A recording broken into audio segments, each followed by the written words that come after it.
नमस्कार साथियों, डिजिटल गुरु चैनल में आप सभी का स्वागत है। इस क्लास के अंदर भी हम RSCIT से संबंधित अति जो महत्वपूर्ण प्रश्न है, जो कि एग्जाम के पॉइंट ऑफ व्यू से बहुत ही इम्पोर्टेंट है, ऐसे सभी प्रश्नों के बारे में हम इस क्लास में बात करने वाले हैं। तो बिना किसी देरी के हम हमारी इस क्लास को करते हैं स्टार्ट। पहला प्रश्न आपको दिया गया है, PDF का पूरा नाम क्या है?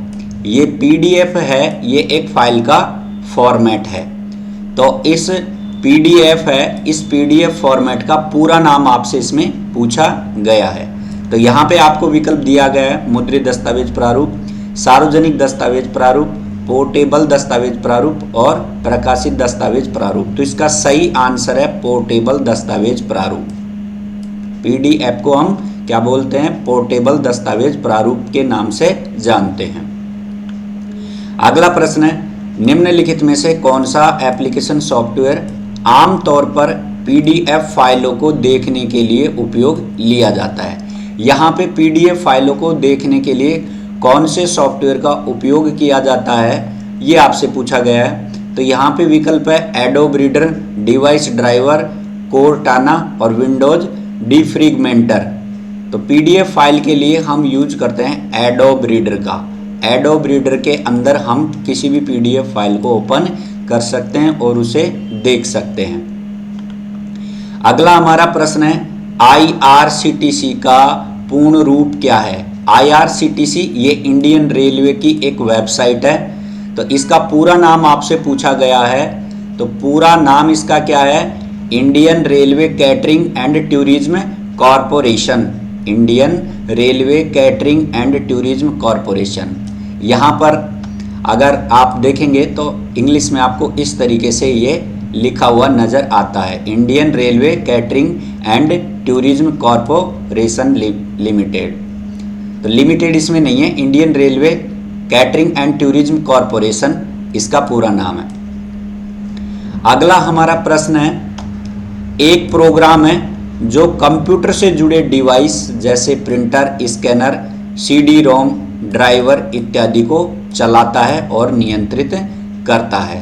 तो हमें उस प्रोग्राम का नाम बताना है जो प्रोग्राम कंप्यूटर से जुड़े हुए डिवाइस, इसमें कोई भी डिवाइस हो सकता है, जैसे प्रिंटर हो, स्कैनर हो, CD-ROM हो, आदि सभी को चलाने का और उसको कंट्रोल करने का काम करता है। तो उसका नाम है आपका डिवाइस एंड ड्राइवर। विकल्प में आपको दे रखे हैं hard disk, screen rotation, math input panel और डिवाइस एंड ड्राइवर। ये डिवाइस ड्राइवर लिखा है, यहाँ पर डिवाइस एंड ड्राइवर भी लिखा हो सकता है। तो डिवाइस एंड ड्राइवर है, ये हमारे कंप्यूटर से जुड़े हुए जो भी डिवाइस होते हैं उनको चलाने का और नियंत्रित करने का काम करता है। अगला हमारा प्रश्न है, निम्न में से किसकी भंडारण क्षमता सबसे कम होती है? तो यहाँ पर हमारे कंप्यूटर के अंदर हम डेटा को स्टोर करने के लिए हम फ्लॉपी डिस्क का भी यूज करते हैं, CD का भी यूज करते हैं, DVD का भी यूज करते हैं। यानी हम जो भी फाइलें सेव करते हैं उनको हम इनके अंदर सेव कर सकते हैं या फिर इनके अंदर स्टोर कर सकते हैं। तो आपको इसमें ये बताना है कि इनमें से ऐसा कौन सा एक डिवाइस है जिसकी भंडारण क्षमता सबसे कम है, यानी जिसमें सबसे कम डेटा को हम स्टोर करते हैं। तो इसका जो सही आंसर है वो है आपका फ्लॉपी डिस्क। फ्लॉपी डिस्क है, इसकी भंडारण क्षमता सबसे कम है इसके अंदर। अगला हमारा प्रश्न है, निम्नलिखित में से कौन सा ऑप्टिकल डिस्क की श्रेणी में आता है? उपयुक्त विकल्प का चुनाव कीजिए। तो ऑप्टिकल डिस्क का मतलब क्या है? जिसके अंतर्गत कांच का उपयोग होता है, यानी ज़्यादातर जिसका आवरण है वो कांच का बना होता है, कांच जैसी धातु का बना होता है। तो यहाँ पे ऑप्शन दिया गया CDR, इसके अलावा CDR-W, DVD और उपरोक्त सभी। तो ये सारी हैं, ये आपकी CD का प्रकार हैं। तो यहाँ पे आपने CD को देखा होगा कि वो एक ऑप्टिकल डिस्क के रूप में ही होती हैं, यानी ज़्यादातर उसका जो भाग होता है वो कांच के आवरण जैसा ही होता है। तो ये सभी के सभी आपके ऑप्टिकल डिस्क के उदाहरण हैं, यानी सभी ऑप्टिकल डिस्क की श्रेणी में आते हैं। तो इस प्रश्न का जो सही आंसर है वो है आपका उपरोक्त सभी। अगला प्रश्न आता है, खालिस्तान का उपयोग 2 या 2 से अधिक मोबाइल उपकरणों के बीच में फाइलों को स्थानांतरित करने के लिए किया जाता है। तो 2 या 2 से अधिक मोबाइल के बीच में किसी भी फाइल को हम आपस में भेजते हैं या फिर स्थानांतरित करते हैं, तो इसके लिए हम कौन से विकल्प का चुनाव करते हैं? तो हमारा इसका आंसर है ब्लूटूथ। ब्लूटूथ के जरिए हम क्या करते हैं, एक मोबाइल से दूसरे मोबाइल पर आसानी से कोई भी फाइल है उसको ट्रांसफ़र कर सकते हैं, भेज सकते हैं। बाकी यहाँ पे गूगल मैप, राजस्थान संपर्क, गूगल ग्लास, इस तरीके से ये बाकी विकल्प आपको दिए गए हैं। अगला प्रश्न है आपका, सीडी या डीवीडी पर डाटा जैसे संगीत, फोटो, दस्तावेज आदि लिखने की प्रक्रिया को आमतौर पर क्या कहा जाता है? तो सीडी डीवीडी के अंतर्गत किसी भी डाटा को अगर हम रिकॉर्ड करते हैं तो इस प्रक्रिया को हम क्या बोलते हैं? हमें इस प्रश्न में ये पूछा गया है। सीडी डीवीडी में जो डाटा हम रिकॉर्ड करते हैं ये प्रक्रिया आपकी बर्निंग कहलाती है। विकल्प आपको दिए हैं फायरिंग, बर्निंग, स्मोकिंग और वाटरिंग। तो इस प्रश्न का बिल्कुल सही आंसर है वो है बर्निंग। यानी आप जब सीडी में, डीवीडी में डेटा को रिकॉर्ड करते हैं तो ये प्रक्रिया बर्निंग कहलाती है। बर्न या फिर बर्निंग, हमारी सीडी बर्न होती है।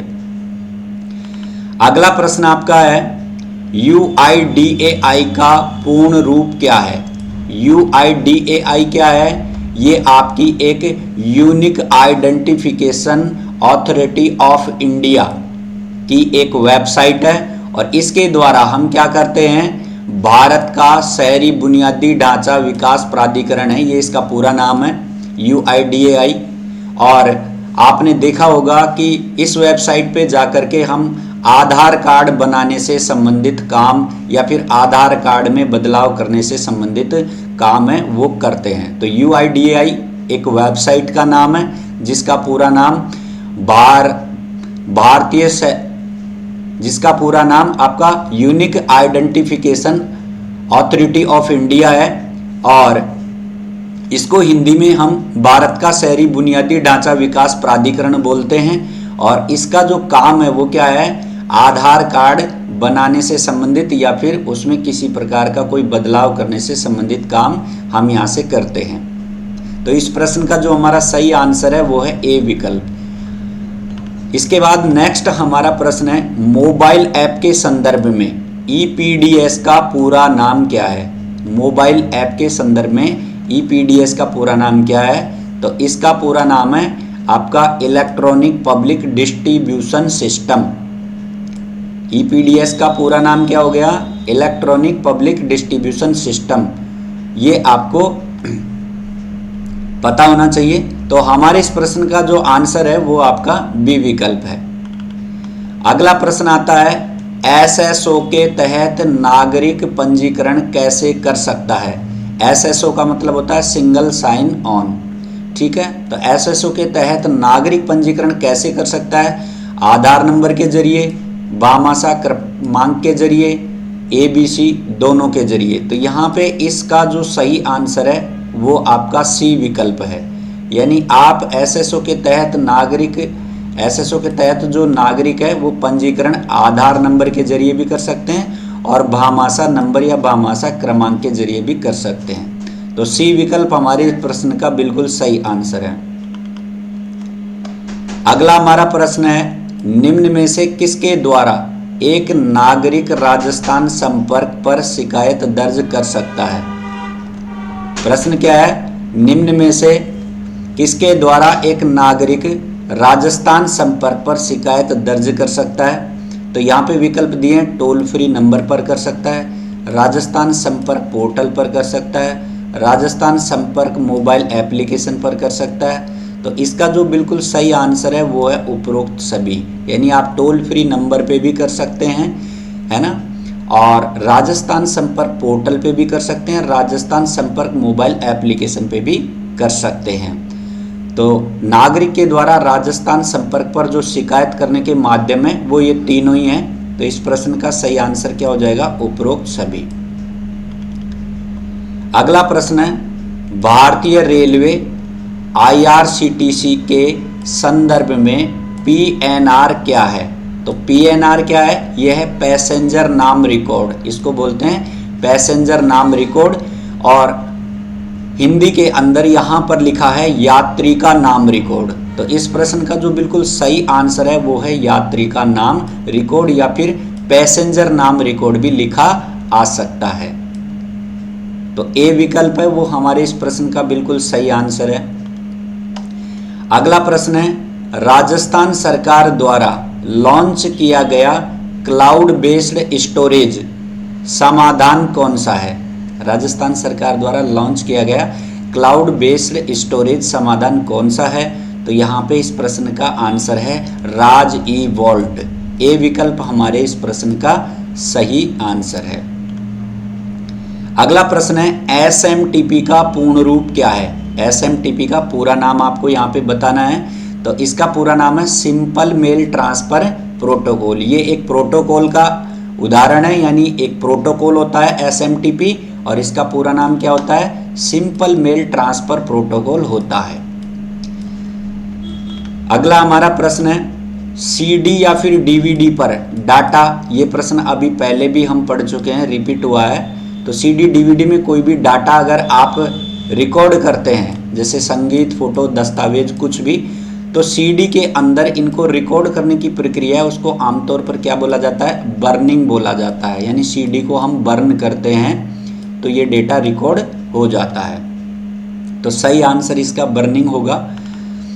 अगला हमारा प्रश्न है, खालिस्तान एप्लीकेशन सॉफ्टवेयर का उदाहरण नहीं है। खालिस्तान में से कौन सा एक ऐसा विकल्प है जो कि एप्लीकेशन सॉफ्टवेयर का उदाहरण नहीं है? तो VLC मीडिया प्लेयर ये एक सॉफ्टवेयर है, गूगल क्रोम ये भी एक सॉफ्टवेयर है, MS वर्ड 2010 ये भी एक सॉफ्टवेयर है। प्रश्न पूछा गया है कौन सा सॉफ्टवेयर का उदाहरण नहीं है? तो सही आंसर है फ्लैश मेमोरी। फ्लैश मेमोरी है, ये एक सॉफ्टवेयर नहीं है। तो इसका सही आंसर डी विकल्प है। अगला प्रश्न है, इंडियन IT एक्ट 2000 में कानूनों को किस क्षेत्र के लिए तैयार किया गया? इंडियन IT एक्ट 2000 में कानूनों को किस क्षेत्र के लिए तैयार किया गया है? तो यहाँ पे विकल्प दिए गए हैं इनकम टैक्स के लिए, इंडस्ट्रियल टेक्नोलॉजी के लिए, इंफॉर्मेशन टेक्नोलॉजी के लिए, और इनसाइडर ट्रेडिंग के लिए। तो इस प्रश्न का जो सही आंसर है वो है इंफॉर्मेशन टेक्नोलॉजी के लिए।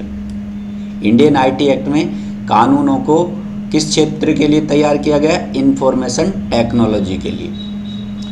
अगला हमारा प्रश्न है, खालिस्तान में आमतौर पर ईमेल द्वारा उपयोगकर्ताओं को एक लिंक पर क्लिक करने और उनके व्यक्तिगत डेटा दर्ज करने के लिए कहा जाता है।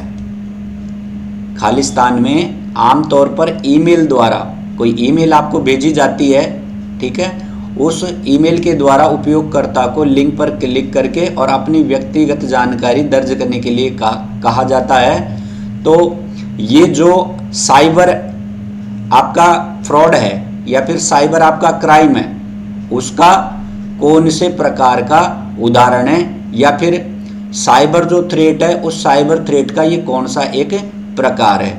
तो आपसे साइबर थ्रेट के प्रकार के बारे में पूछा गया है जिसमें कि उपयोगकर्ता ईमेल के द्वारा किसी लिंक पर क्लिक करने के लिए बोलता है और फिर अपनी व्यक्तिगत जानकारी दर्ज करने के लिए बोलता है। तो इसको हम बोलते हैं फिशिंग अटैक, यानी ये एक साइबर थ्रेट या साइबर फ्रॉड का एक टाइप है जिसके द्वारा जो साइबर ठग होते हैं वो क्या करते हैं, एक मेल भेजते हैं और मेल भेजने के बाद जो भी प्राप्तकर्ता होता है जिसके पास मेल जाती है उसे अपनी व्यक्तिगत जानकारी दर्ज करने के लिए बोलते हैं। तो ऐसा करके और फिर वो साइबर ठगी कर देते हैं और हम साइबर ठगी का शिकार हो जाते हैं।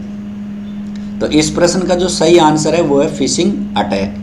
तो साथियों, फिलहाल हमारी इस क्लास के अंतर्गत इतना ही।